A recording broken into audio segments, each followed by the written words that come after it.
మంచిది. కొద్ది సమయం ప్రభు మాటలు వినే ప్రయత్నం చేద్దాం. చాలా శ్రద్ధగా ప్రభు మాటలు వినే ప్రయత్నం చేయండి. ఆదికాండము 13వ అధ్యాయము 18వ వచనం. అప్పుడు అబ్రహాము తన గుడారము తీసి హెబ్రోనులోని మమ్రే దగ్గరనున్న సింధూర వృక్ష వనములో దిగి అక్కడ యెహోవాకు బలిపీఠము కట్టెను. దేవునికి స్తోత్రం కలుగునుగాక. హల్లెలూయా. చాలా జాగ్రత్తగా ప్రభు మాటలు వినే ప్రయత్నం చేయండి. 13వ అధ్యాయం యొక్క ఆ సందర్భాన్ని మనం గమనించినట్లయితే, దేవుడు అబ్రహామును పిలిచాడు. నా వైపు చూస్తూ ప్రభు మాటలు వినండి. దేవుడు ఎవరిని పిలిచాడు? అబ్రహామును పిలిచాడు. అబ్రహాము దేవుడు పిలిచిన పిలుపుకు లోబడిన వాడై తనకున్నటువంటి సమస్తాన్ని తన యొక్క స్వజనులను, సొంత దేశాన్ని, తండ్రి ఇంటిని విడిచి పిలిచిన దేవుణ్ణి వెంబడిస్తూ ఉంటే, అబ్రహాముతో పాటు అబ్రహాము యొక్క సోదరు కుమారుడు అయినటువంటి లోతు కూడా అతను వెంబడించాడంట. లోతు కూడా వెంబడిస్తే పిలిచిన దేవుడు అబ్రహామును ఏ విధంగా అయితే ఆశీర్వదించాడో, అబ్రహామును వెంబడించినటువంటి లోతును కూడా అదే విధంగా ఆశీర్వదించాడండి. దేవునికి స్తోత్రం కలుగునగాక. హల్లెలూయా. చాలా జాగ్రత్తగా వినే ప్రయత్నం చేయండి. మీ సేవకులను దేవుడు పిలిచాడు. ఆ పిలుపుకు లోబడి సేవకులు నడిపించబడుతూ ఉంటే, ఆ పిలుపుకు లోబడిన కారణాన్ని బట్టి సేవకులు ప్రభు ఆశీర్వదిస్తాడు. అంత మాత్రమే కాదు, సేవకుల్ని అనుసరిస్తున్నటువంటి విశ్వాసులు కూడా ప్రభు ఆశీర్వదించేవాడుగా ఉంటాడు. దేవునికి స్తోత్రం కలుగునగాక. మనము దీవించబడాలి అని అంటే మన జీవితంలో పిలిచినటువంటి దేవుని యొక్క బిడ్డలను మనం వెంబడించే వారిగా మనం ఉండాలి. దేవుడు ఎవరినైతే పిలిచాడో, దేవుడు ఎవరినైతే స్వాగతించాడో వారు నడిపించబడుతూ ఉంటే, వారి యొక్క సద్మార్గాల్లో మనం కూడా ముందుకు కొనసాగించబడుతూ ఉంటే, తద్వారా ప్రభు కార్యాలు మనం అనుభవించగలుగుతాం. జాగ్రత్తగా వినండి. వీరిద్దరూ, అబ్రహామును లోతు, వీరిద్దరూ చాలా గొప్పగా దీవించబడ్డారు, ఆశీర్వదించబడ్డారు. వీరు కలిసి నివసించడానికి ఒక ప్రాంతం సరిపోలా, ఒక ఊరు సరిపోలా. వీరి మధ్య తరచుగా వివాదాలు ఏర్పడతా ఉన్నాయి, గొడవలు జరుగుతూ ఉన్నాయి. అబ్రహాము పెద్ద మనసు కలిగిన వాడు, పెద్దవాడు కనుక కొంచెం పెద్ద మనసు కలిగి ఆలోచించి అన్నాడు కదా, అయ్యా లోతు, నేను ఒకటే రక్త సంబంధికులు, బంధుమిత్రులం కనుక నీకు నాకు మధ్య ఎలాంటి విభేదాలు ఉండకూడదు. మనం అసలే పరదేశంలో పరజనుల మధ్య మనం ఉంటూ ఉన్నాం, ఊరుగా నూరు వచ్చి మనం గడుపుతూ ఉన్నాం. మన ఇద్దరికి గొడవలు అయితే నీవే ఊరితో మాట్లాడాలి, నేనే ఊరితో మాట్లాడాలి, కనుక మన మధ్య గొడవలు జరగకుండా ఉండాలి అని అంటే, కనుచూపు మేరలో నువ్వు ఏ ప్రాంతానికి వెళ్తే ఆ ఆపోజిట్ ప్రాంతానికి నేను వెళ్తాను. నువ్వు కుడి తట్టుకి వెళ్తావా, నేను ఎడమ తట్టుకి వెళ్ళిపోతా, లేదా నువ్వు ఎడమ తట్టుకి వెళ్తావు, నేను కుడి తట్టుకి వెళ్ళిపోతా, మనకు మధ్య గొడవలే వద్దు అని సామరస్యంగా అబ్రహాము లోతుతో మాట్లాడినప్పుడు, లోతు సొదొమ గొమొరానికి వెళ్ళాడు. అబ్రహాము తాను ఉన్నటువంటి ప్రాంతంలో నుండి తన యొక్క గుడారాన్ని లేదా తన ఇంటి వారందరిని తీసుకొని ఎక్కడికి వెళ్ళాడంటే హెబ్రోను అనేటువంటి ప్రాంతానికి వెళ్ళాడంట. దేవునికి స్తోత్రం కలుగునగాక. జాగ్రత్తగా వినండి. హెబ్రోను అన్న పదానికి గల అర్థం ఏంటంటే దేవుని సహవాసము. హెబ్రోను అన్న పదానికి గల అర్థం ఏంటి? దేవుని సహవాసము. చాలా జాగ్రత్తగా వినాలి. నీ ఇంటిని నువ్వు ఎక్కడ వేసుకోవాలంటే దేవుని సహవాసంలో వేసుకోవాలి. గుడారం అనగా 3 విషయాలు గుర్తొస్తాయండి. ఒకటి దేవుని మందిరము, రెండోది నివసిస్తున్నటువంటి ఇల్లు, మూడోది దేవుడు నివసించేటువంటి ఇల్లుగా పిలువబడేటువంటి మన హృదయము. ఇక్కడ అబ్రహాము అక్షర సంబంధంగా తన గుడారాన్ని హెబ్రోనులో వేసుకుంటే, మనము కూడా ఆధ్యాత్మికంగా దీన్ని మనం ఆలోచించినట్లయితే, దేవుడు నివసించేటువంటి ఇల్లుగా పిలువబడేటువంటి మన హృదయాన్ని మనం ఎక్కడ వేసుకోవాలంటే దేవుని సహవాసంలో స్థిరపరచుకోవాలి. దేవుని సహవాసంలో మన ఇంటిని మనం సిద్ధపరచుకోవాలి. దేవుని సహవాసంలో మన ఇల్లుని లేదా మన హృదయాన్ని మనం వేసుకునే వారిగా మనం ఉండాలి. దేవునికి స్తోత్రం కలుగునగాక. హల్లెలూయా. నీ జీవితం ఎక్కడ స్థిరపరచబడాలంటే దేవుని సహవాసంలో. నీ హృదయం ఎక్కడ స్థిరపరచబడాలంటే దేవుని ఇంటిలో. నీ జీవితం ఎక్కడ కట్టబడాలంటే ఇదిగో నీకు ఇవ్వబడినటువంటి యొక్క ఆత్మ సంబంధమైనటువంటి సహవాసంలో. ఈ సహవాసంలో ఉంటే నీకు దీవెన, ఈ సహవాసంలో ఉంటే నీకు ఆశీర్వాదం, ఈ సహవాసంలో ఉంటే దేవుని యొక్క ఆత్మ సంబంధమైనటువంటి మేలును అనుభవించగలుగుతావు.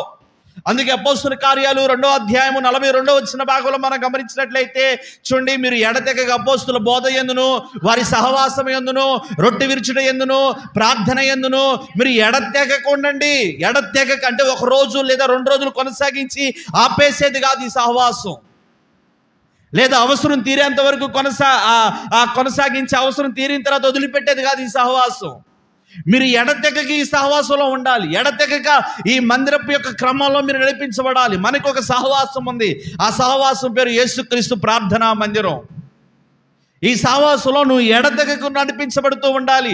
ఒక ఉపవాస ప్రార్థనే కానివ్వండి, విజ్ఞాపన ప్రార్థనే కానివ్వండి, ఆదివారపు క్రమ కుడికలే కానివ్వండి, పునరుద్ధరణపు ఆరాధనలే కానివ్వండి, ఇతర కార్యక్రమాలే కానివ్వండి, సంఘపక్షముగా జరిగే ప్రతి సహవాస కుడికలు నువ్వేం చేయాలంట? పాల్గొనే వ్యక్తిగానే ఉండాలి. నీ హృదయాన్ని ఈ సహవాసాలు స్థిరపరచుకోవాలంతే. దేవునికి స్తోత్రం కలుగునగాక. హల్లెలూయా. కంటికి ఇంపైన సహవాసాలు కనపడతా ఉంటాయి, ఆకర్షణీయమైన సహవాసాలు కనపడతా ఉంటాయి. అవి కూడా దేవుని మందిరాలే కదా, అవి కూడా దేవుని సహవాసాలే కదా అన్నట్లుగా ఉంటాయి. కానీ ప్రియ దేవుని బిడ్డలు ఆలోచించండి, నువ్వు ఎక్కడైతే సహవాసంలో స్థిరపరచబడతావో ఆ సహవాసంలో కలిగే దీవెనలు అద్భుతంగా ఉంటాయి. దేవునికి స్తోత్రం కలుగునగాక. అబ్రహాము తన నివాసాన్ని, తన గుడారాన్ని హెబ్రోన్లో వేసుకున్నాడు. ఆయన ఎప్పుడైతే తన గుడారాన్ని హెబ్రోన్లో వేసుకున్నాడో అబ్రహాము జీవితంలో పెను మార్పులు జరిగినాయి, అసాధారణమైన కార్యాలు జరిగినాయి. మునుపెన్నడూ అనుభవించినటువంటి దీవెనకరమైనటువంటి కార్యాలు తన జీవితంలో అబ్రహాము అనుభవించిన వాడిగా ఉన్నాడు. దేవునికి స్తోత్రం కలుగునగాక.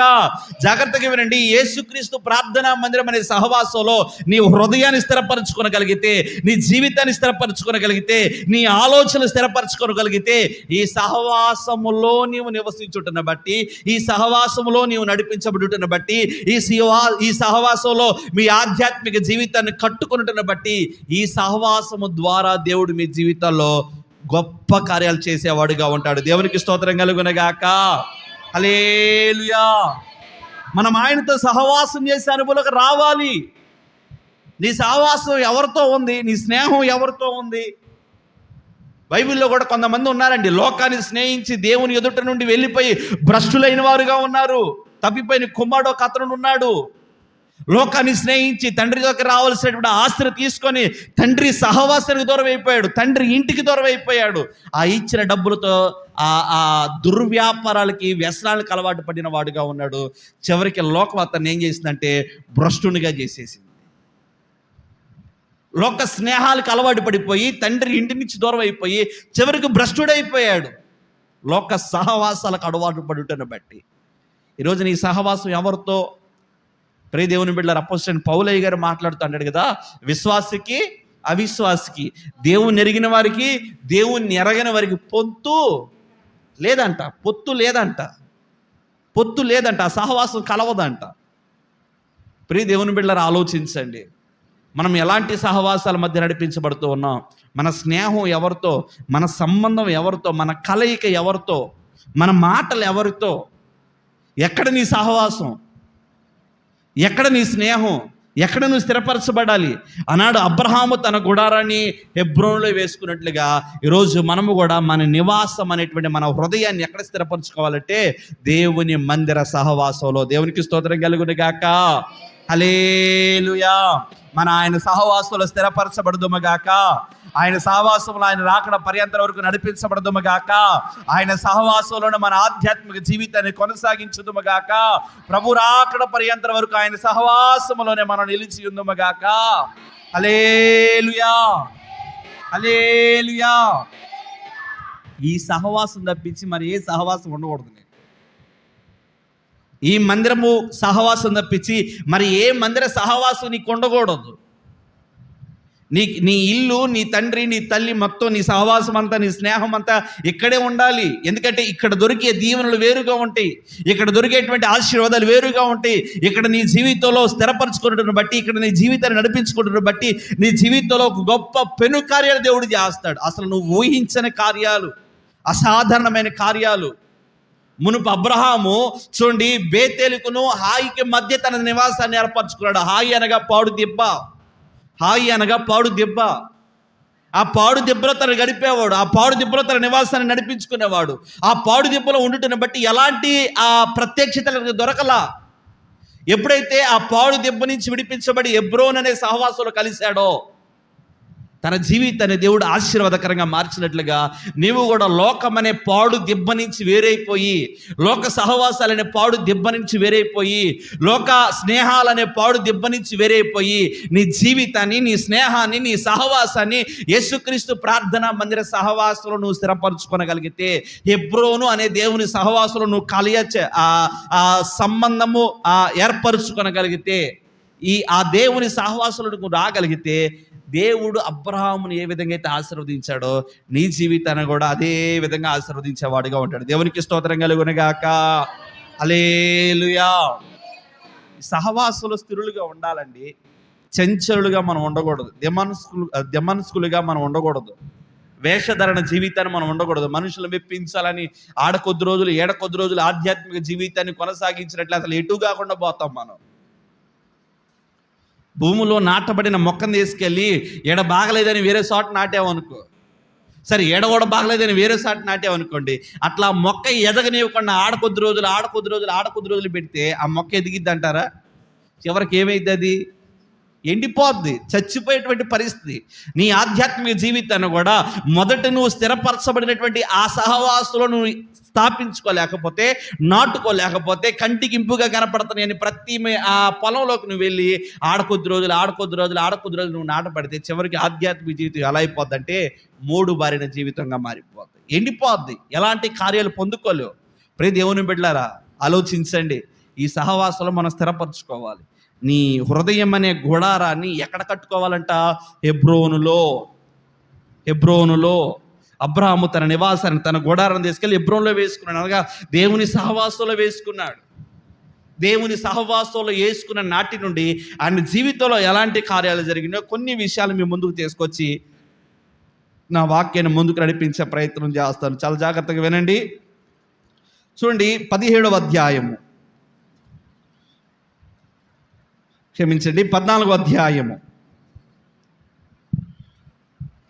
14 వచ్చిన భాగాన్ని మనం చదువుకుందాం.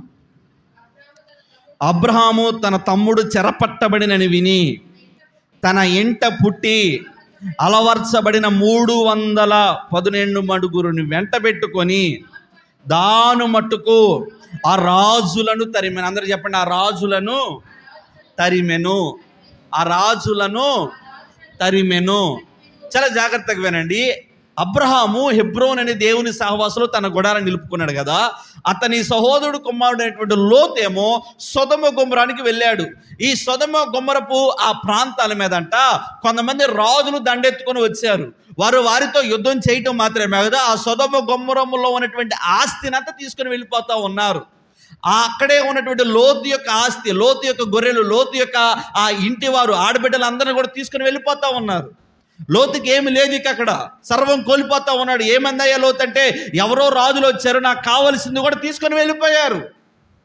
ఆ సమాచారము అబ్రహాము చెవుని పడిందంట. అయ్యా, నీ సహోదరుడు కుమారుడైనటువంటి లోతుని ఎవరో దాడి చేశారంట, ఆ సొదొమ గొమొర మీద ఎవరో దాడి చేశారంట, వారు ఆ రాజ్యం సంపదను తీసుకుని వెళుతూ నీ సహోదరుని సంపదను కూడా తీసుకుని వెళ్ళారంట. అంత మాత్రమే కాదు, ఆ ఇంటి ఆడబిడ్డలు కూడా తీసుకుని వెళ్ళిపోయారంట అని అబ్రహాము వినగానే, అబ్రహాం అంట తన ఇంటనే పుట్టి అలవర్చబడినటువంటి 1318 మందిని వెంట పెట్టుకొని ఎవరైతే ఆ సొదొమ గొమొర మీద దండెత్తారో ఆ రాజులంట తరిమిన వాడుగా ఉన్నాడంట. దేవునికి స్తోత్రం కలుగునుగాక.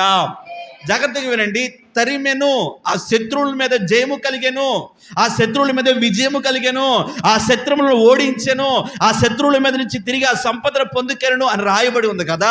ఎలాంటి కార్యము, ఎప్పుడు అలాంటి కార్యం జరిగిద్దంటే, నువ్వు దేవునితో సహవాసం చేసినప్పుడు. నువ్వు ఎప్పుడైతే దేవుని సహవాసంలో నడిపించబడగలిగిన వ్యక్తిగా ఉంటావో, ఎప్పుడైతే దేవుని సహవాసంలో స్థిరపరచబడగలిగిన వ్యక్తిగా ఉంటావో, ఆ నాటి నుండి దేవుని ద్వారా దుష్ట కార్యాలను జయించగలిగిన వ్యక్తిగా నువ్వు ఉండగలుగుతావు. దేవునికి స్తోత్రం కలుగునుగాక. అబ్రహాము సొదొమ గొమొర మీద వచ్చినటువంటి రాజులను ఓడించినట్లుగా అపవాది యొక్క ప్రయత్నములన్నిటిని నువ్వు జయించాలంటే నీ నివాసం ఎక్కడ ఉండాలి? దేవుని సహవాసం. నువ్వు దేవుని సహవాసంలో నువ్వు నడిపించబడగలిగితే వచ్చే ప్రతి శత్రు కార్యాన్ని నువ్వు జయించగలుగుతావు, రోగాన్ని నువ్వు జయించగలుగుతావు, సమస్యలను నువ్వు జయించగలుగుతావు, ఆ అప్పులను నువ్వు జయించగలుగుతావు, శ్రమలను నువ్వు జయించగలుగుతావు, ప్రతి విధమైనటువంటి బలహీనతల మీద నువ్వు జయం పొందుకోగలుగుతావు. ఆయన సహవాసంలో నువ్వు నిలిచినప్పుడు, నీ గుడారాన్ని హెబ్రోన్ అనే దేవుని సహవాసంలో నువ్వు కట్టుకున్నప్పుడు, హెబ్రోనులో లేనటువంటి లోతు ఏమో తరమబడుతూ ఉన్నాడు, ఆస్తిని కోల్పోయాడు వాడుగా ఉన్నాడు, ఎంతో నష్టాన్ని అనుభవించిన వాడుగా ఉంటే, హెబ్రోనులో చేర్చబడి దేవుని సహవాసంలో నడిపించబడుతున్నటువంటి అబ్రాహాము మాత్రమట ఎవరైతే ఆస్తిని పట్టుకొని వెళ్ళారో వారిని మరలా కలుసుకొని వారిని తరిమి ఆ ఆస్తిని తీసుకొచ్చి లోతుగా అప్పగించిన వాడుగా ఉన్నాడంట.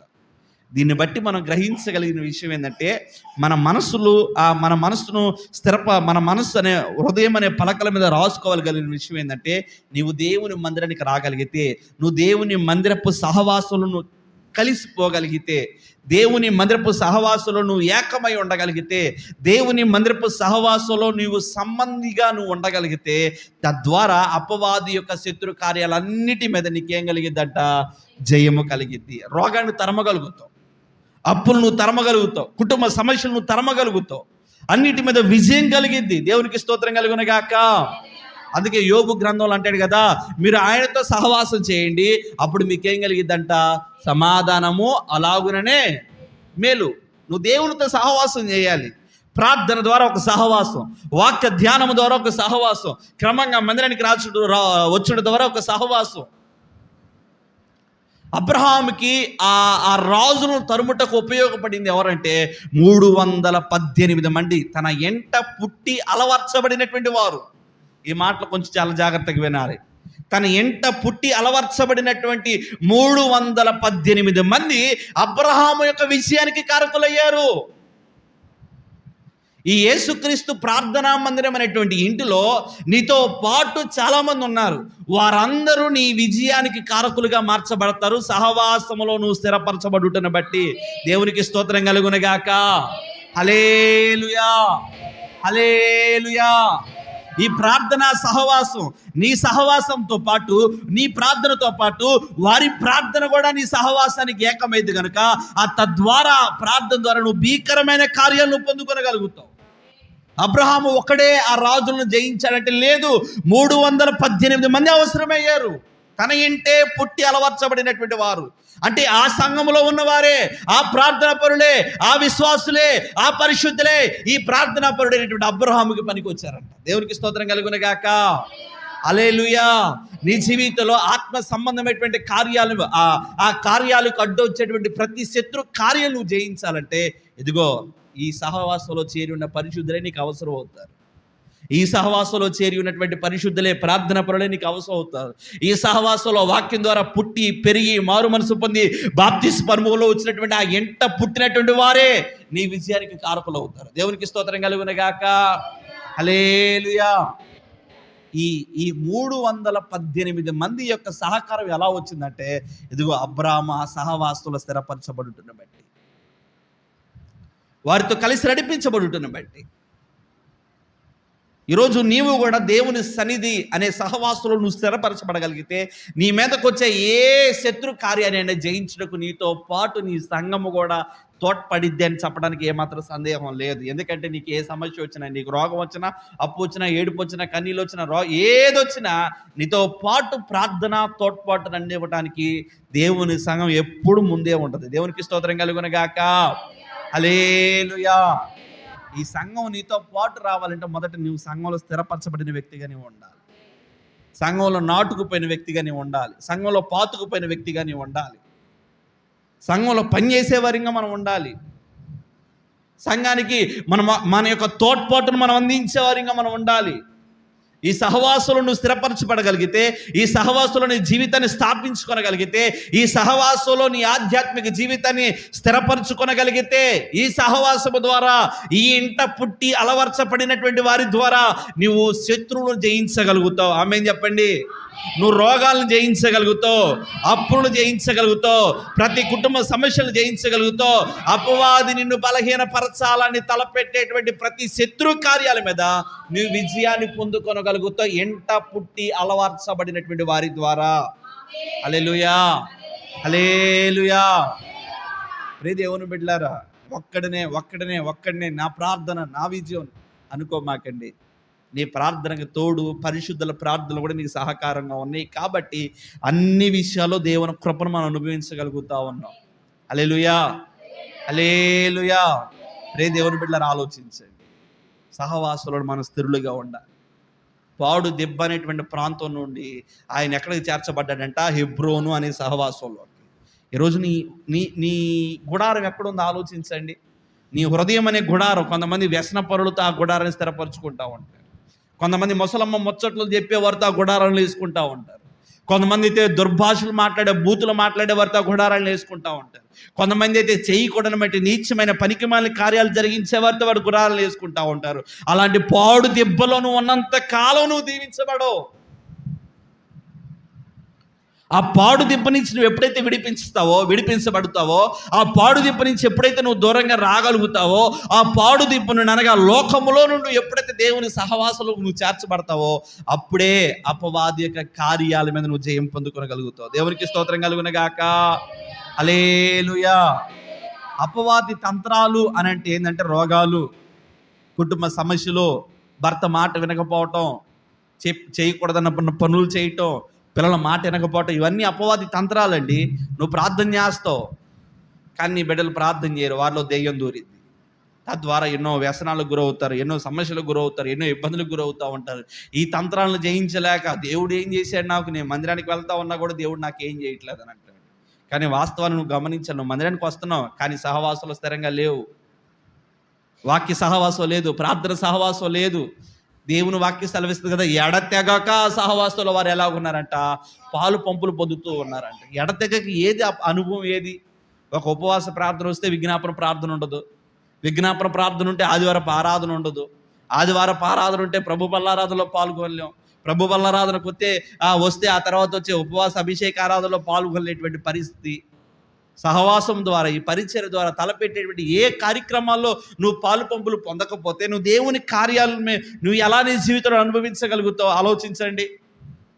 ఎంట పుట్టి అలవర్చబడుతున్నటువంటి దేవుని సంఘము ద్వారా నువ్వు ఎలా సూర కార్యాలను చేయగలుగుతావు?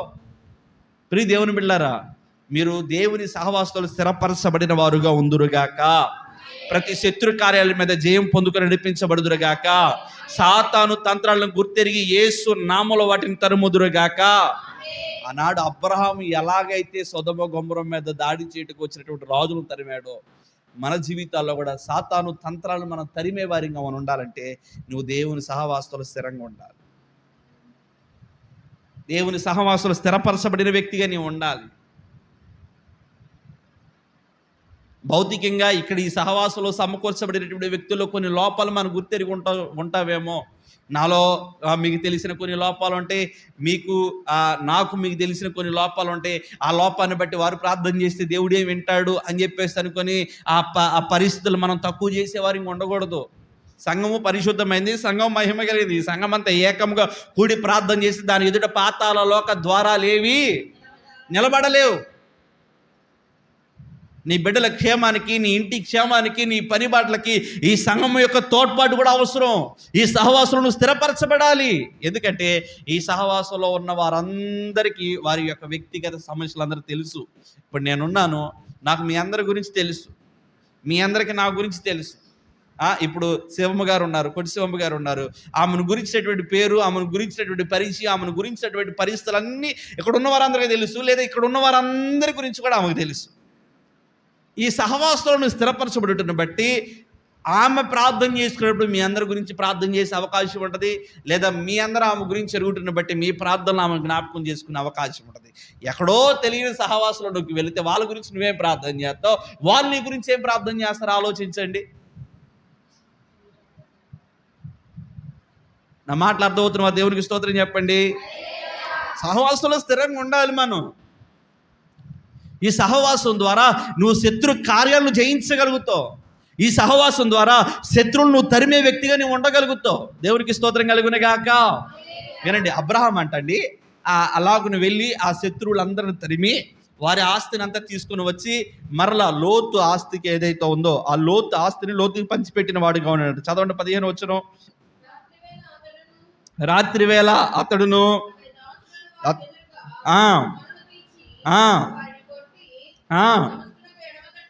దమస్కునకు ఎడమ తట్టున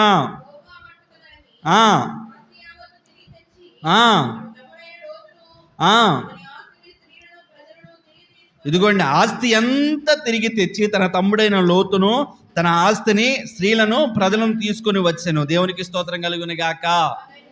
మొత్తం ఏదైతే వారు పట్టుకొని వెళ్ళిపోయారో, ఏదైతే వారు తీసుకొని వెళ్ళిపోయారో దాన్ని మరలా మొత్తం తీసుకొని వచ్చేసాడంట. జాగ్రత్తగా వినండి, సాతాను యొక్క తంత్రాలు ద్వారా నువ్వేదైతే కోల్పోయావో, ఏదైతే పోగొట్టుకున్నావో, అది సంతోషం పోగొట్టుకున్నావా, సమాధానం పోగొట్టుకున్నావా, డబ్బును పోగొట్టుకున్నావా, లేదా ఆ బాంధవ్యాలను పోగొట్టుకున్నావా, లేదా సంతోషాన్ని పోగొట్టుకున్నావా, అది ఏది పోయినా మరలా తిరిగి రాబట్టుకోగలుగుతావు కేవలం దేవుని సహవాసంలో నువ్వు స్థిరంగా ఉండుటను బట్టి. దేవునికి స్తోత్రం కలుగును గాక. హల్లెలూయా, హల్లెలూయా. అబ్రహాము తన గుడారాన్ని హెబ్రోన్ అనే సహవాసంలో స్థిరపరుచుకున్నాడు కాబట్టి శత్రువులు తరమటమే కాదండి, ఏదైతే తన సహోదరుడు కోల్పోయాడో ఆ కోల్పోయిన దాన్ని మొత్తం తీసుకొని మరలా తన సహోదరుని అప్పగించగలిగిన వాడుగా ఉన్నాడు. నీవు కూడా ఈ సహవాసంలో నువ్వు స్థిరపరచబడగలిగితే నీవు కోల్పోనివి మాత్రమే కాదండి, నీ ఇంటి వారు, నీ యజమానులు, నీ పిల్లలు ఏదైతే కోల్పోయారో దాన్ని మరలా తిరిగి రాబట్టుకొనగలుగుతావు సహవాసంలో నువ్వు స్థిరంగా ఉండుటను బట్టి. దేవునికి స్తోత్రం కలుగును గాక. హల్లెలూయా. ఎక్కడ స్థిరపరచబడాలి మనం? అమ్మా, ఎక్కడ ఉండాలి మనం? మన గుడారం ఎక్కడ వేసుకోవాలి? నీ జీవితాన్ని ఎక్కడ స్థిరపరచుకోవాలి? దేవుని సహవాసం అనే దేవుని మందిరంలో, ప్రార్థనా క్రమాల్లో నడిపింపు క్రమానికి మనం అప్పగించుకోవాలి. ఆ సహవాసాన్ని మనం అప్పగించుకోవాలి. ఇక దేవుని ఆధిపత్యమే మా మీద ఉండాలన్నట్లుగా సహవాసానికి, ఆ సేవకునికి, ఆ సంఘానికి అప్పగించుకొని నడిపించుకోవాలి. ఇక మా ఆధిపత్యం కాదు, ఆ దేవుని ఆధిపత్యమే ఉండాలన్నట్లుగా సహవాసంలో మీకు అప్పగించుకోవాలి. అప్పుడే దేవుని కార్యాలు మనం అనుభవించగలుగుతాం. దేవునికి స్తోత్రం కలుగును గాక. జాగ్రత్తగా వినండి, ఈ సందర్భం జరిగిపోయిన తర్వాత ఒక విషయాన్ని చెప్పి ముందుకు వెళ్తాను. అబ్రాహాము మరలా తిరిగి వస్తా ఉన్నాడంట. ఏది? సహవాసంలో ఉన్నాడు. సహవాసంలో ఉండడం ద్వారా శత్రువులు జయించగలిగాడు. సహవాసంలో ఉండడం ద్వారా కోల్పోయింది కూడా తీసుకొని మరలా తన సహోదరుడికి ఇవ్వగలిగాడు. తిరిగి ప్రయాణం అవుతూ ఉంటే సడన్గా ఒక వ్యక్తి పరిచయం అయ్యాడు ఆయనకి. ఆయన పేరే మెల్కీసెదెకు. దేవునికి స్తోత్రం కలుగును గాక. హల్లెలూయా. జాగ్రత్తగా వినండి, వెంటనే మెల్కీసెదెకు అతనికి తటస్థించాడు. మరి ఆయన ఎక్కడి నుంచి వచ్చాడో, ఆయన గోత్రం ఏందో, ఆయన తల్లి ఎవరో, తండ్రి ఎవరు తెలియదు. ఆ సహవాసంలో ఉండి దేవుని ద్వారా కార్యం పొందుకొని తిరిగి ఇంటికి వెళుతూ ఉంటే అబ్రహాముకి వెంటనే ఒక వ్యక్తి ప్రత్యక్షమై అంటాడు కదా, ఆయనకి రొట్టెను ద్రాక్షరసం బల్ల ఇచ్చాడు ఆయనకి. వెంటనే అబ్రహాము బల్లం తీసేసుకున్నాడు. బలను ఎప్పుడైతే తీసేసుకున్నాడో వెంటనే ఆ షాలేము రాజు అయినటువంటి మెల్కీసెదెకు అబ్రహామును దీవిస్తున్నాడు. ఏమంటున్నాడు చూడండి, 18 వచ్చిన చదవండి. మరియు షాలేము రాజు అయిన మెల్కీసెదెకు రొట్టెను ద్రాక్షరసం తీసుకొని వచ్చెను. అప్పుడు సర్వోన్నతుడు దేవుని యాజకుడు అతడు అబ్రహామును ఆశీర్వదించి, ఆకాశమును భూమికిని సృష్టికర్తయు సర్వోన్నతుడైన దేవుని వలన అబ్రహాము ఆశీర్వదింపబడును గాక. హల్లెలూయా. నీ శత్రువులను నీ చేతికి అప్పని సర్వోన్నతుడు దేవుడు స్తుతింపబడును గాక అని చెప్పాడంట. దేవునికి స్తోత్రం కలుగును గాక. హల్లెలూయా. అర్థమవుతుందా? ఒక దేవుని యాజకుడు అతనికి తటస్థించాడు. అతను దేవుని కుమారుడు, దేవుని యాజకుడు. వెంటనే ఆ యాజకుడు అబ్రహాంకి ద్రాక్షరసం ఇస్తే దాన్ని తీసుకొని ప్రభువా నన్ను దీవించని దాన్ని తినేశాడు. వెంటనే ఆ యాజకుడు అబ్రహామును ఆశీర్వదిస్తాడు. భూమి ఆకాశంలో కలగజేసిన సర్వోన్నతుడైన దేవుని ద్వారా నువ్వు ఆశీర్వదింపబడుదువుగాక అని అన్నాడు. అంతే. రెండో అర్థం మాత్రమే కాదు, నీ శత్రువుల మీద జయాన్ని కలగజేసిన దేవుడు స్తుతింపబడునుగాక అని అన్నాడు. వెంటనే అబ్రహాము చేసిన గొప్ప కార్యం ఏందో చెప్పనా? తను తీసుకున్నటువంటి ద్రాక్ష రసాన్ని బట్టి, తను తీసుకున్నటువంటి రొట్టెను బట్టి, తను తీసుకున్నటువంటి ఆ బల్ల సహవాసాన్ని బట్టి, ఆ యాజకుడు తన దీవించిన విధానాన్ని బట్టి వెంటనే అంట తనకి కలిగిన దాన్ని అంతటిలో దేవునికి 10వ భాగం ఇచ్చాడు. దేవునికి స్తోత్రం కలుగును గాక. మనం సహవాసంలో మనం ఉన్నామంటే మన 10వ భాగం ఆ సహవాసానికి మనం సమర్పించాలి. మనం సహవాసంలో మనం ఉన్నామంటే ఆ కష్టార్జితంలో ఆ నెలంతా లేదా ఆ వారం అంతా సంపాదించుకున్న దాంట్లో 10వ భాగం, నెల మొత్తం సంపాదిస్తే నీకు 10,000 వచ్చినాయి అనుకుందాం, లేదా వారం అంతా సంపాదించుకుంటే నీకు 1,000 రూపాయలు వచ్చినాయి అనుకుందాం. ఆ 1,000 రూపాయలు 100 రూపాయలు దేవుని సహవాసంలోకి తీసుకొని రావాలంట. అప్పుడే యాజకుడు దీవించిన ఆ ఆశీర్వచనాలు మీ మీద ఫలభరితంగా మార్చబడతాయి. నా సేవకునిగా నా పని ఏంటంటే మిమ్మల్ని దీవించడమే. ఆ దీవెనలు మీకు ఫలభరితంగా మార్చబడాలంటే మీ 10వ భాగం దేవుని సన్నిధిలోకి తీసుకొని రావాలని దేవుని వాక్యం సెలవిస్తూ ఉంది. నా దీవెనలు లేదా దేవుని ఆశీర్వాదాలు మీ మీద ఫలభరితంగా ఉండాలంటే మీ కష్టార్జితం దేవుని సన్నిధిలో ఉండాలి. ఇలా మనం నడిపించబడుతున్నప్పుడు దేవుని కార్యాలు మనం అనుభవించగలుగుతాం. శత్రువు మీద జయాన్ని మనం పొందుకొనగలుగుతాం. దేవునికి స్తోత్రం కలుగునుగాక. ఆ తర్వాత అబ్రహాము దేవుడు ఎంతో గొప్పగా దీవించారండి. ఆ పరదేశంలో పరప్రజల మధ్య గొప్ప ధనవంతుడిగా అతను మార్చబడ్డాడంట. మహారాజులాగా ఉన్నాడంట ఆయన. దేవునికి స్తోత్రం కలుగునుగాక. హల్లెలూయా. మన జీవితంలో కూడా వారమంతా లేదా నెలంతా కష్టపడిన దాంట్లో దేవునికి 10వ భాగం తీసుకొచ్చే వారికి ఉండాలి. కొంతమంది బిడ్డలు ఉన్నారు, బంగారపు తల్లులు, వారందరికీ నిండు వందనాలు. హల్లెలూయా. ఉన్నారండి, కొంతమంది ఇచ్చేవాళ్ళు ఉన్నారు. నమ్మకంగా వారి కష్టార్జితలో దేవుని సన్నిధిలో తీసుకొచ్చి ఆ ప్రథమ ఫలాన్ని, ఆ 10వ భాగాన్ని దేవుని సన్నిధిలో పెట్టేటువంటి బిడ్డలు ఉన్నారు. వారందరిని ప్రభువు దీవించునుగాక. హల్లెలూయా. హల్లెలూయా. మనకు సహవాసంలో ఉన్నప్పుడు ఆ సహవాసపు అనుభవాలకి మనం అప్పగించుకోవాలి. అలా నడిపించబడుతున్నప్పుడు దేవుని కార్యాలు మనం పొందుకోగలుగుతాం. అబ్రహాం అంట మెల్కీసెదెకు అతను దీవించాడు, ఆశీర్వదించాడు, అతన్ని కలుసుకున్నాడు, రొట్టె ద్రాక్ష రసాన్ని తీసుకున్నాడు. మనం ఎప్పుడైతే బల్ల సహవాసంలో పాల్గొంటున్నామో అక్కడ మన కష్టార్జితాన్ని అప్పగించే వారిగా మనం ఉండాలి. మన 10వ భాగాన్ని తీసుకొచ్చి ఆ సహవాసంలో, ఆ మందిరపు నిధుల్లో మనం సమకూర్చే వారికి మనం ఉన్నప్పుడు దేవుని మేలులు మనం అనుభవించగలుగుతాం. దేవుని నామానికి మహిమ కలుగునుగాక. హల్లెలూయా. దేవుని సేవకునిగా నేను చెప్పే మాట ఏంటంటే, మన కష్టార్జితంలో ఇప్పుడు నేనున్నాను. ఇప్పుడు మీరు ఇచ్చిన దశమ భాగాల్లో నేను కూడా దశమ భాగం తీయాలి. దేవుడు నాకు కూడా ఆజ్ఞ ఇచ్చాడు. సంఖ్యాకాండంలో ఉంటుంది, దశమ భాగంలో దశమ భాగం యాజకుడు తీయాలంట. అలా తీయుటను బట్టి దేవుడు నా ద్వారా, నా జీవితంలో, నా బిడ్డల జీవితంలో ఎన్నో గొప్ప కార్యాలు చూస్తూ ఉన్నారు. మందిరం పనులు ఉన్నాయి. ఎంత పనులు, దాదాపు 60-70 వేల రూపాయల పనులు నా ఒక్కడ వల్ల జరిగినాయి అంటే కాదది. కొంతమంది పరిశుద్ధుల సహకారం, ప్రార్థన సహకారం, వారి యొక్క ఆ చేతి సహకారం, కొంతమంది ప్రార్థనా వీరుల యొక్క ప్రోత్సాహం మనకు ఉంది కాబట్టి ఎంత పనులు మనం జరిగించగలం. కటన్స్ లేవనుకున్న దేవుడు మంచి కట్టలు ఇచ్చాడు. రంగులు లేవనుకున్న మంచి రంగులు ఇచ్చాడు. ఫ్యాన్లు లేవనుకున్న మంచి ఫ్యాన్లు ఇచ్చాడు. ఫ్లోరింగ్ వేసాడు. ఫ్లోరింగ్ లేదనుకున్న దేవుడు మంచిగా ఫ్లోరింగ్ వేసుకోవడానికి సహాయం చేశాడు. ఎక్కడి నుంచి వచ్చినాయి అని అంటే, ఇదిగో నేను నా కష్టార్జితంలో నమ్మకంగా నేను ఏ మూలకి వెళ్ళినా, ఏ ఊరికి వెళ్ళినా, ఏ ప్రాంతానికి వెళ్ళినా అక్కడ వాక్యం చెప్పి తిరిగి వచ్చేటప్పుడు సేవకుని ఇచ్చేటువంటి ఆ కష్టార్జితంలో నేను దేవుడికి నమ్మకంగా తీసి పక్కన పెట్టుటను బట్టి, నా ఆత్మీయ తండ్రి, నా సేవకుడు, నా తండ్రికి నేను ఇచ్చుటను బట్టి, తద్వారా దేవుడు నా జీవితంలో ఏది, నేను నిజంగా చెప్తున్నానండి, ₹1 నాకు తక్కువైంది, ₹1 నాకు ఇవ్వండి అని అడిగే పరిస్థితి ఈ రోజు వరకు దేవుడు నాకు తీసుకుంటాడు. హల్లెలూయా. హల్లెలూయా. ఒకటే కారణం, నా కష్టార్జితంలో నేను ఏ మూలకు పోయినా దాంట్లో 10వ భాగం తీసి దేవుడికి ఇవ్వటను బట్టి, సేవకునికి అప్పగించుటను బట్టి. మీ జీవితాలు అదేందుకు చేయలేకపోతా ఉన్నారు? ఎన్నో నమ్ముతూ ఉంటారు. ఈ విషయాన్ని ఎందుకు మీ యొక్క జీవితాన్ని నమ్మే విషయంలో మీ హృదయాన్ని ఎందుకు స్థిరపరచుకోలేకపోతా ఉన్నారు? మీరు శత్రువులను తరిమే వారిగా ఉండాలంటే మీ కష్టార్జితం ప్రభు సన్నిధిలో ఉండాలి. మీరు శత్రువులు తరిమే వారిగా ఉండాలంటే మీరు సహవాసులు స్థిరపరచబడే వారిగా ఉండాలి. మీరు ఈ సహవాసులు స్థిరపరచబడగలిగితే మెల్కీసెదెకు అనే యేసు క్రీస్తు ప్రభుల వారు మీకు తటస్థించేవాడుగా ఉంటాడు. దేవుని నామమునకు మహిమ కలుగునుగాక. హల్లెలూయా. హల్లెలూయా. అబ్రహాం అంట హెబ్రోను అనే సహవాసంలో స్థిరపరచబడుటను బట్టి శత్రువులు తరిమిన వాడిగా ఉన్నాడు. మొదటిది. రెండోది, అబ్రహాము ఆ హెబ్రోను అనే సహవాసంలో స్థిరపరచబడుటను బట్టి అతని జీవితంలో జరిగిన మరొక శ్రేష్టమైన కార్యాన్ని మనం చూద్దాం. 15వ అధ్యాయము మొదటి వచనం చదవండి. ఇవి జరిగిన తర్వాత దేవునికి స్తోత్రం కలుగునుగాక. 17వ అధ్యాయము మొదటి వచనం కూడా చదవండి.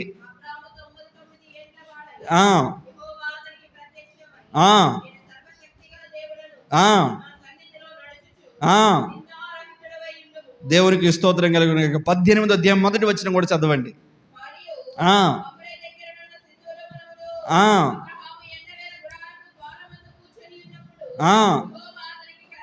దేవునికి స్తోత్రం కలుగునుగాక.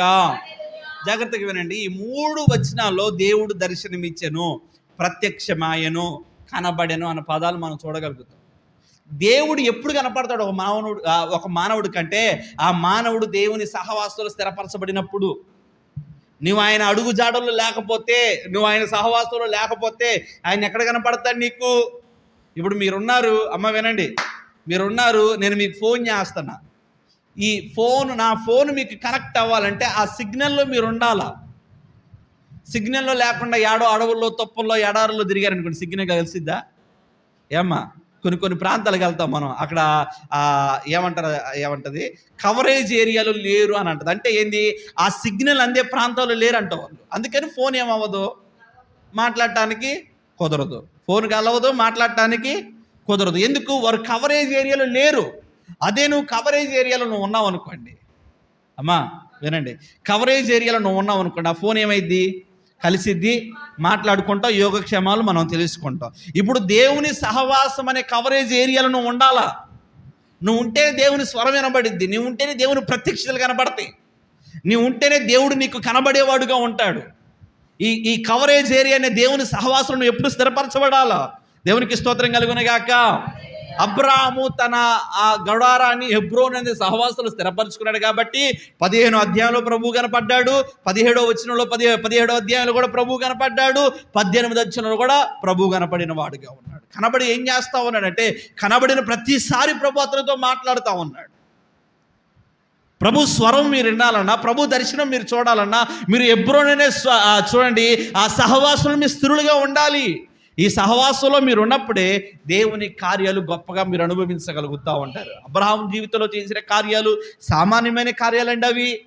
లేదా ఒక వ్యక్తి ఇంకో వ్యక్తి చేసినట్లుగా ఉన్నాయి ఆ కార్యాలు, లేదా ఒక డాక్టర్ ఒక వైద్యుడు చేసినట్లుగా ఉన్నాయి ఆ కార్యాలు కాదే. ఒక అసాధారణమైన కార్యాలు, ఏ మానవుడికి చేయనటువంటి కార్యాలు దేవుడు అబ్రహాము జీవితంలో చేశాడు. ఇప్పుడు కొలుచుటకు కోకలలో దేవుళ్ళు దేవతలు ఉన్నప్పటికీ ఏ దేవుడు ఏ మనుషుడికి చేయనటువంటి కార్యాలు దేవుడు అబ్రహాము జీవితంలో చేశాడు, కేవలం హెబ్రోనులో ఉండుటను బట్టి. దేవునికి స్తోత్రం కలుగునగాక. హల్లెలూయా, హల్లెలూయా. ప్రభు నిన్ను తటస్థించాలంటే, ప్రభు నీకు కనపడాలంటే, ప్రభు నీకు ప్రత్యక్షం అవ్వాలంటే మీరు హెబ్రోను అనే దేవుని సహవాసంలో ఉండాలి. 16వ అధ్యాయంలో దేవుడు తన వాక్యము ద్వారా, తన వాక్కు ద్వారా దర్శనం ఇచ్చాడు. అయ్యా బయటికి రమ్మన్నాడు, బయటికి వచ్చాడు, ఆకాశాన్ని చూడమన్నాడు, చూశాడు. ఏం కనపడుతున్నాయంటే నక్షత్రాలు కనపడుతున్నాయి. ఆ లాగు నీ సంతతి విస్తరింపజేస్తాను అన్నాడు. ఇసుకలోకి తీసుకొచ్చాడు, సముద్రపు ఒడ్డుకు తీసుకొచ్చాడు. ఏం కనపడుతుంది? ఇసుక కనపడుతుంది. ఆ లాగు నీ సంతాన్ని విస్తరింపజేస్తానన్నాడు. 17వ అధ్యాయంలోకి మళ్ళా కలిశాడు. అయ్యా నేను ఒక నిబంధన ఇస్తున్నా, ఆ నిబంధన ప్రకారం జీవించు, నీ సంతాన్ని నేను విస్తరింపజేస్తానన్నాడు. 18వ వచనంలోకి వచ్చాడు, మరలా దేవుడు కనపడ్డాడు. మరలా ఇదిగో అలాగూ నీ సంతానం విస్తరింపజేస్తా ఉన్నానంటే, ఈయన మాటికి నీ సంతానం అని చెప్పేసి అనగానే ఈయన హృదయంలో కొంచెం బాధ వేసింది. ఎందుకు? అసలు మొదటి ఈయనకి పిల్లలే లేరు. పిల్లలు లేకుండా నీ సంతానాన్ని ఆశీర్వదిస్తా అంటే పిల్లలే లేరు కదా, యాడ్ నుంచి ఆశీర్వదిస్తావయ్యా నన్ను? నేను అసలే వృద్ధాప్యంలో ఉన్నాను, నా భార్య శారా కూడా వృద్ధాప్యంలో ఉంది, పరిస్థితి కూడా ఆమెకు లేదు. నీ సంతానం దీవిస్తా అంటావు పొద్దుగూకులు, యాడ్ నుంచి ఉంది నాకు సంతానం అని చెప్పేసి అబ్రహాం మాట్లాడగానే అబ్రహాంతో ప్రభు మాట్లాడుతున్నాడు కదా, అబ్రహామా నాకు అసాధ్యమైనది ఏదన్నా చెప్పండి, నాకు అసాధ్యమైనది ఏదన్నా. దేవునికి అసాధ్యమైనది ఏది లేదు. మనకైనా కొన్ని కార్యాలు అసాధ్యముగా అనిపించవచ్చేమో కానీ ఆయనకు అసాధ్యమైనది ఏది లేదు. దేవునికి నామానికి మహిమ కలుగునగాక. ఆయన ఉన్నవి లేనట్లుగా చేయగలుగుతాడు, లేనివి ఉన్నట్లుగా చేయగలుగుతాడు. ఎర్ర సముద్రాన్ని చేర్చగలిగిన దేవుడు, ఆకాశాన్ని నుండి తిరుటకు మన్నాను కురిపించగలిగిన దేవుడు, తన బిడ్డలను కాయుటకు అగ్ని స్తంభముగా నిలిచినటువంటి దేవుడు, యోర్దాను నీళ్లను ఏకరాశిగా నిలిపినటువంటి దేవుడు, గొప్ప ఎరుకో ప్రాకారాలను కేవలం స్తుతుల ద్వారా కోల్చగలిగినటువంటి అసాధారణమైన కార్యాలను సాధ్యపరచగలిగినటువంటి దేవుడు. మనము కూడి చేరి ఆరాధిస్తున్న యేసుక్రీస్తు ప్రభులు వారు. గట్టిగా చెప్పబడి ప్రభు నామమున మహిమపరుద్దాం. కొట్టండి చెప్పండి, దేవుని నామానికి మహిమ కలుగునగాక. హల్లెలూయా, హల్లెలూయా. ఆయనకి అసాధ్యమైనది ఏదీ లేదు. అబ్రహాంకు ఒక మాట ఇచ్చాడంతే, మునుపటికి చక్కటి కుమారుడికి మీదటికి ఒక చక్కటి కుమారుడు కంటావు శారా అని అన్నాడంతే. ఆయన వాక్కు ఫలము, సంవత్సరానికి దేవుడు చక్కటి కుమారుని ఇచ్చాడు ఆమెకి. దేవుని నామానికి మహిమ కలుగునగాక. ఇంకా నా జీవితంలో జరగదు, నా బిడ్డలు మారరు, నా భర్త మారడు, ఈ అప్పులు తీరవు, ఈ రోగం బాదు అనుకునేటువంటి అసాధారణమైన కార్యాలు ఉన్నాయేమో మీ జీవితాల్లో. ఇంకా ఎక్కడ కూర్చున్న మీలో ఇది అసలు అవ్వదు, ఇది అసలు జరగదు, ఇది ఇంతే అనుకుంటున్నావేమో. అలాంటి పరిస్థితుల మధ్య ఈరోజు ఆరాధనలో చేరి ఉన్నావేమో. దేవుని సేవకునిగా వాక్యాన్ని ఆధారం చేసుకుని మాట్లాడుతూ ఉన్నా. సహవాసంలో మీరు స్థిరపరచబడండి. మీ గుడారాన్ని హెబ్రోనులో స్థిరపరచుకోండి. ఆ సహవాసంలో మీరు నడిపించబడుటను బట్టి ఆయన మీ జీవితంలో జరగవు, వల్ల పడదు, కుదరదన్న కార్యాలను కూడా జరిగించి చూపించగలిగిన దేవుడు. దేవుని నమ్మని మహిమ కలుగును గాక. హల్లెలూయా, హల్లెలూయా. మనం సహవాసంలో ఉంటే దేవుడు మనకు కనబడతాడండి. మనం సహవాసం, నువ్వు ప్రార్థన చేసి దేవుడు దర్శనాలు కనపడతాయి. నువ్వు ప్రార్థన చేయకపోతే ఏమొస్తాయి అంటే పీడకల్లో వస్తాయి. ప్రార్థన చేస్తే ఏమొస్తాయి? దేవుని దర్శనాలు వస్తాయి. ప్రార్థన చేయకపోతే ఏమొస్తాయి? పీడకలలో. చాలామంది అంటారు కదా, పీడకల వచ్చింది అంటారు. దెయ్యం ఏదో దెయ్యపు కాలం వచ్చింది, పిచ్చి కళ్ళ వచ్చింది అని అంటారు. ఎందుకు ఆ పిచ్చి కళ్ళ పీడకళ్ళు అంటే నువ్వు ప్రార్థన చేయట్లేదు కాబట్టి. వాళ్ళు సహవాసంలో లేవు కదా, ఆ కవరేజ్ ఏరియాలో లేవుగా, అందుకే నీకు అవి రావట్లా. ఆయన సహవాసంలో ఉంటే నీకు ఆయన కార్యాలు కనపడతాయి. ఆయన సహవాసంలో ఉంటే ఆయన స్వరం వినపడింది. ఆయన సహవాసంలో ఉంటే ఆయన ముఖం కనపడింది. ఆయన సన్నిధికి వచ్చి నువ్వు ప్రార్థన చేసి వాక్యం ధ్యానిస్తూ ఉంటే ప్రభు కనబడటం మాత్రమే కాదు, నీ జీవితంలో జరగవు అన్న కార్యాలు జరిగించి చూపించగలుగుతాడు. దేవుని నామమున మహిమ కలుగును గాక. హల్లెలూయా. ఈ మాటలు ధ్యానిస్తూ ఉంటే నాకు చాలా సంతోషం అనిపించింది. ఆయన సహవాసంలో ఇన్ని మేలులు ఉన్నాయా? ఆయన సహవాసంలో ఇన్ని కార్యాలు ఉన్నాయా? లోకంలో ఉన్న సహవాసాలన్నీ నిన్ను నష్టపరిచేవే. లోకంలో ఉన్న సహవాసాలన్నీ నీ దగ్గర నుంచి లాగేసుకునేవే. లోకంలో ఉన్న సహవాసాలన్నీ నేను కృంగుదలలోకి నెట్టేసేవే. లోకంలో ఉన్న సహవాసాలన్నీ నీ మీద నిందలేసేయే. లోకంలో ఉన్న సహవాసాలన్నీ నేను పాడు చేసేయే. కానీ దేవుని సహవాసం ఒకటే నిన్ను పైకి లేపిద్దంట. దేవుని సహవాసమే నిన్ను ఆశీర్వదించింది. దేవుని సహవాసమే లోకంలో ఒక ఘనమైన వ్యక్తిగా నిన్ను నిలిపిద్ది. కనుక నీ జీవితాన్ని దేవుని సహవాసంలో స్థిరపరచుకోవాలి. దేవుని నామమున మహిమ కలుగును గాక. హల్లెలూయా.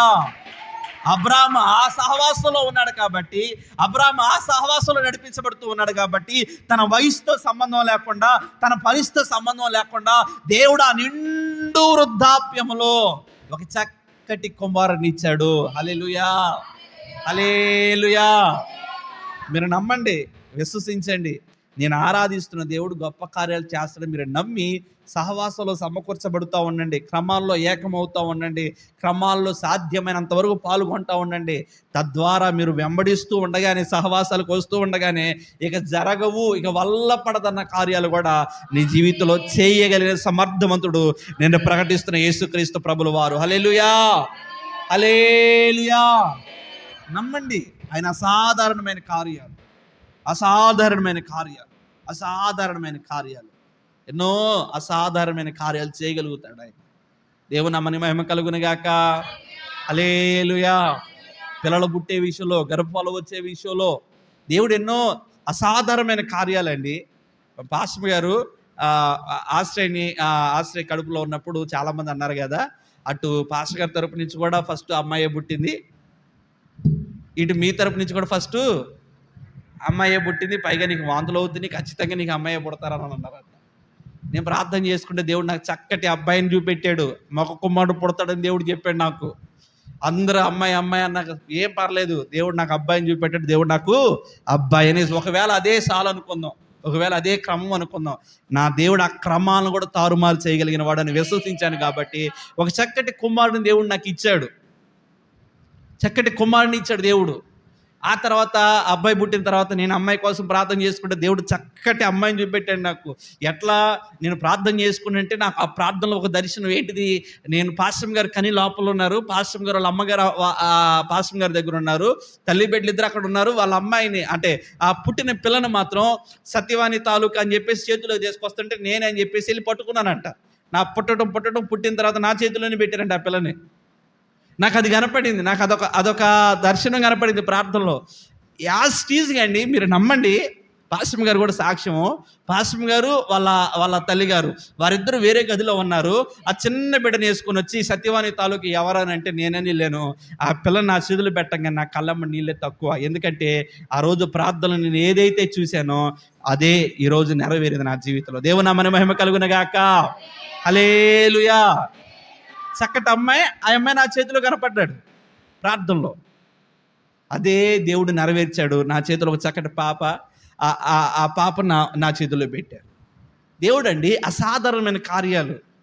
వాయావర్సులతో సంబంధం లేదు దేవుడికి. నీకు ఇవ్వాలనుకుంటే నువ్వు అడుగు, సహవాసంలో ఉండి దేవుడు ఇచ్చేస్తాడు అంతే. నీకు దాని ముందు 10 మంది ఆడపిల్లల పుట్టని నువ్వు ప్రార్థన చేసి సహవాసంలో ఉంటే చక్కటి కుమారుడు దేవుడు నీకు ఇస్తాడు. హల్లెలూయా. ఆ రోగం ఏ రోగమైనా కానీ నువ్వు సహవాసంలోకి రా, ఆ రోగాన్ని దేవుడు తొలగిస్తాడు. వారు ఎంత కఠినమైన మూర్ఖులైనా కానివ్వండి, ఆయన సహవాసం నువ్వు స్థిరపరచబడు. దేవుడు నీకు ప్రత్యక్షం అవటం మాత్రమే కాదు, నీతో మాట్లాడటం మాత్రమే కాదు, ఇది జరగవు, ఇది వల్లపడదన్న కార్యాలను కూడా జరిగించి నీ జీవితంలో తన యొక్క సామర్థ్యాన్ని నిరూపించుకోగలిగిన దేవుడు నేను ప్రకటిస్తున్న యేసుక్రీస్తు ప్రభులు వారు. దేవుని నామమున మహిమ కలుగును గాక. హల్లెలూయా. మొదట ఆయన సహవాసంలో మీరు ఉంటే శత్రువును తరుముతారు. రెండోది ఆయన సహవాసంలో మీరు ఉంటే ప్రభు మీకు కనబడతాడు. కనబడటం మాత్రమే కాదు, మాట్లాడడం మాత్రమే కాదు, మిమ్మల్ని జీవితంలో అసాధారణమైన కార్యాలు చేసేవాడుగా ఉంటాడు. మూడోదిగా చూడండి, మూడోదిగా మనం గమనించినట్లయితే 18వ అధ్యాయం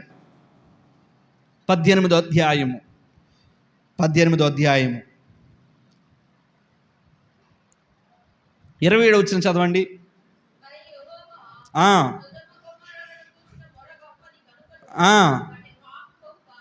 27 అందుకు అబ్రహాము 18:27 అందుకు అబ్రహాము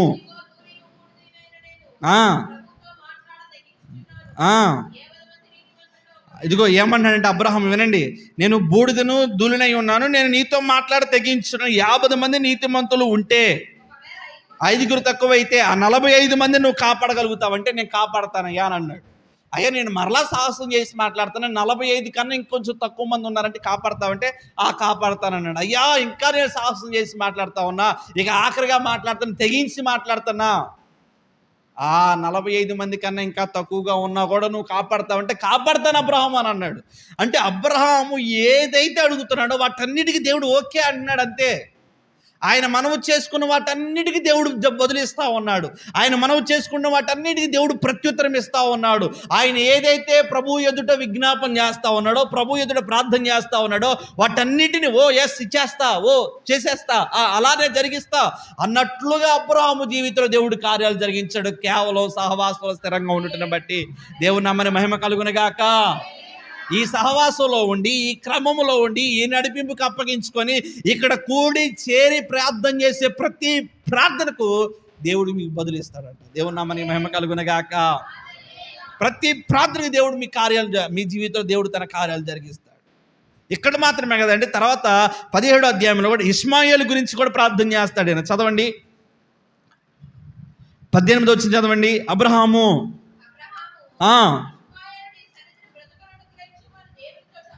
అబ్రహాము ఇష్మాయేలు నీ సన్నిధిలో బ్రతుకును అనుగ్రహించమని దేవునితో చెప్పగా 20వ వచనం చదవండి. ఇష్మాయేలు గురించి నువ్వు చేసిన మనవి నేను 20వ వచనం. ఇష్మాయేలు గురించి నువ్వు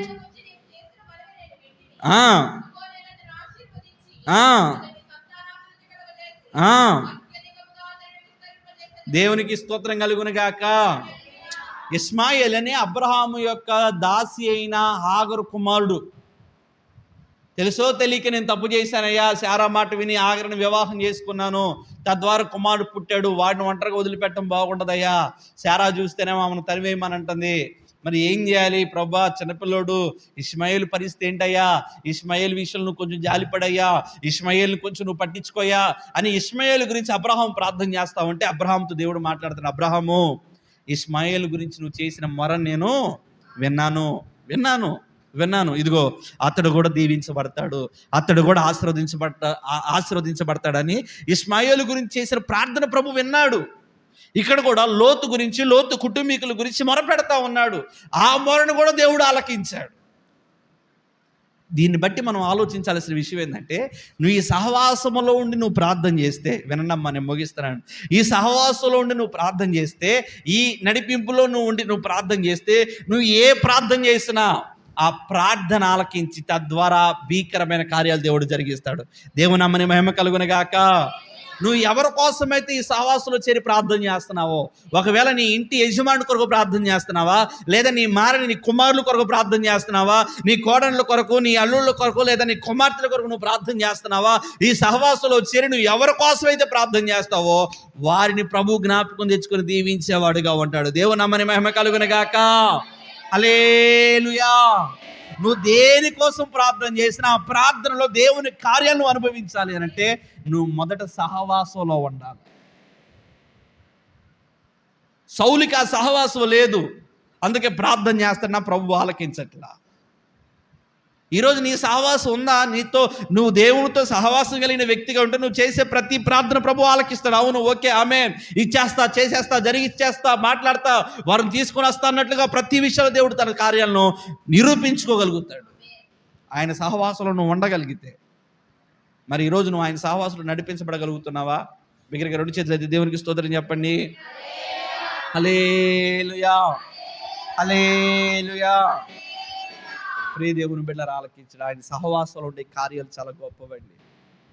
ఆయన సహవాసంలో, ఈ మందిర సహవాసంలో ఎడతెగక నువ్వు నడిపించబడుతూ ప్రతి శుక్రవారం ఉపవాస ప్రార్థనలు నువ్వు చేసిన మొరను వింటాడు. ప్రతి శనివారం విజ్ఞాపన ప్రార్థనలు నువ్వు చేసిన మరణం వింటాడు. శుక్రవారం ఉపవాస ప్రార్థనలు నువ్వు చేసిన మరణం వింటాడు. ఆదివారం పునరుద్ధరణ నువ్వు చేసిన మరణం వింటాడు. అంత మాత్రమే కాదు, విడి రోజుల్లో నీ వ్యక్తిగతమైనటువంటి ప్రార్థనలో కూడి చేరి చేసే ప్రతి ప్రార్థన ప్రభు ఆలకించడం మాత్రమే కాదు, తన కార్యాలను జరిగించేవాడుగా ఉంటాడు. ఎందుకో చెప్పనా?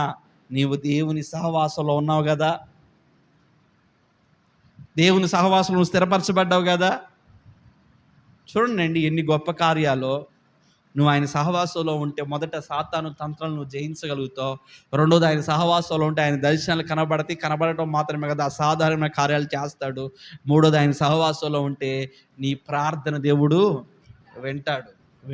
నువ్వు ఎవరి కోసం అయితే ప్రార్థన చేస్తున్నావు, దేనికోసం అయితే ప్రార్థన చేస్తున్నావో ఆ ప్రార్థనలన్నీ ప్రభువు ఆలకించేవాడుగా ఉంటాడు. దేవునికి స్తోత్రం కలుగును గాక. హల్లెలూయా. ఆ తర్వాత 20వ అధ్యాయంలో అంటాడు కదా, అక్కడ నుండి అబ్రహాము, 20వ అధ్యాయం 1వ వచనంలో,